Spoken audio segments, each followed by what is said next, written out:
Time out muna sa paglusong dahil kahit daw sa Pampang may seafood pa rin tayong makukuha. Sa kahabaan ng Kampaklan Beach sa bayan ng Sibulan, meron daw nagtatago sa mga bato at buhangin na masarap kainin. Cockroach crab o bakoko kung kanilang tawagin. Kuya, ba't ka nagsisplit dyan? Ah, meron? Huli po kami ng bakoko. Paano hahanapin? Mag-split ka lang po. Magsisplit! Tapos? Tapos, nalabas lang siya kapag na-disturb. Pag nag-disturb, saan? Sino lalabas? Ay, ang laki! Pwede ba hawakan to? Opo. Ah, ganito. Para siyang maliit na kuratsa. Sobrang malinggit na kuratsa na parang sa lagubang na ewang ko ba. Ito yung tinatawag na bakoko or in English ay cockroach crab. Gets ko kung bakit cockroach crab ang tawag sa kanya kasi crab siya pero ito may pagkaipis yung peg niya. Masarap daw ito kainin. Pahirapan pala ang pagkuha ng mga bakoko. Split daw. Bukod kasi sa singliit lang ito ng piso, kakulay pa niya ang mga bato. Saan? Nakita mo agad? Hindi ko nakita. Paano? So, para mahuli yung mga bakoko or cockroach crab, kailangan medyo slightly bungkalin mo ng dahan-dahan yung buhangin. Tapos, hihintayin mo ngayon siyang lumabas mula dun sa buhangin. Tapos, dadakmain mo na lang ganun. Good luck sa akin. Hindi ko kaya to. The struggle is real, mga kapuso. Pero sa pangunguha ng bakoko, bawal ang sumuko.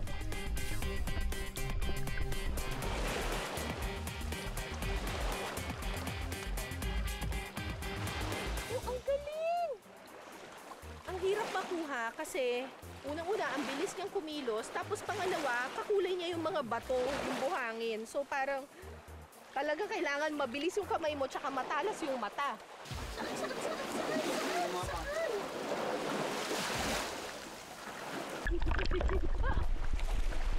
Galing mo naman! Hindi ko talaga nakita, promise.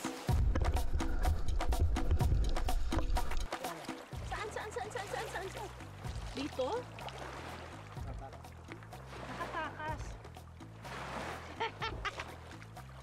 Hindi ko nakikita talaga, promise. Kahit na ituro na nila sa akin, hindi ko pa rin alam eh. Pagkatapos ng ilang minutong paghahanap, Ay, ito! Ito siya, oh!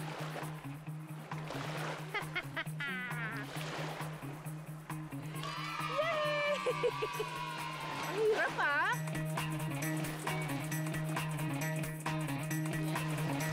Sobrang liit! Ang hirap makuha! Ayan, dalawa! Nakita ko na! Ito, oh! Maliit, tsaka isang ate! Baby, tsaka ate! Pag tinignan mo, parang kakulay siya ng bato, oh. Ay, ito yung isa, ito ang baby, ito ang ate. Oh, di ba? Kauri nila yung mga bato. Kunin na natin sila. Ito, oh. Tapos ito yung baby. Ay! Huwag ka lalabas! Ang hirap mo kunin, eh. Taran! Ang liit.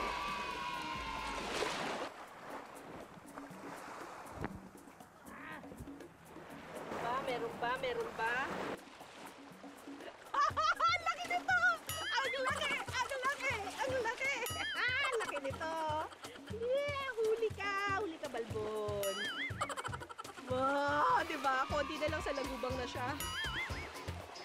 pero teka, anong luto naman kaya ang masarap sa mga ito?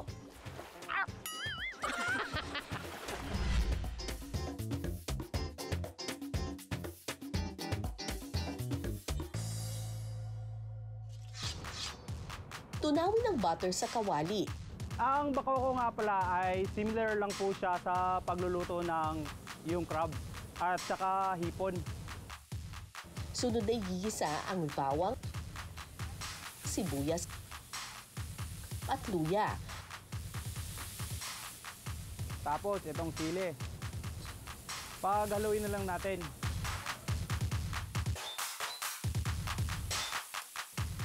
Kapag luto na ang mga sangkap, ilalagay na ang bakoko. Hahaluin ito hanggang sa mag-iba ang kulay ng bakoko. Ang bakoko nga pala ay para ding crabs. Pero ang kaibahan lang nito ay pwede mong makain yung kanyang shell. Kapag luto na ang bakoko, lagyan ng soda, ketchup, at tomato paste. Ihalo na lang nating maigi para ma-mix talaga yung lahat ng ingredients. Pagkatapos, timplahan ito ng paminta at asin. Mga kapuso, luto na ang garlic butter bakoko.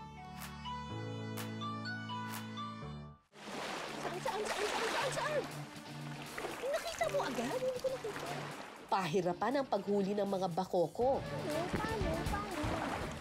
Saan ba nagkakapit? Ayun! Ay, ito! Pero sumakses pa rin naman tayo. Kabalbon. Wow, diba? Konti na lang sa lagubang na siya. Kaya naman ano pang hinihintay natin? Tikman na natin yan. So, eto na yung ating bakoko na niluto sa garlic and butter. So, ano to? Garlic buttered cockroach crab. Ginarlic butter pa, cockroach naman. Ay! Paano to kinakain? Hinihimay ba to? Hindi. Buo daw? Buo? Talaga? Hindi ko hihimayin? Sure? Okay. Sige, subukan natin.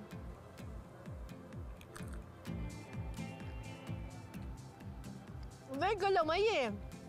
Okay naman siya. Para siyang talangka. Ganun yung peg niya. Para siyang talangka. Pag yung maliliit, pwedeng kainin lahat. Pero kapag yung mga malalaki,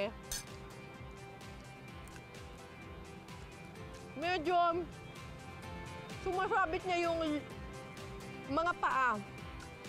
Sip-sipin na lang.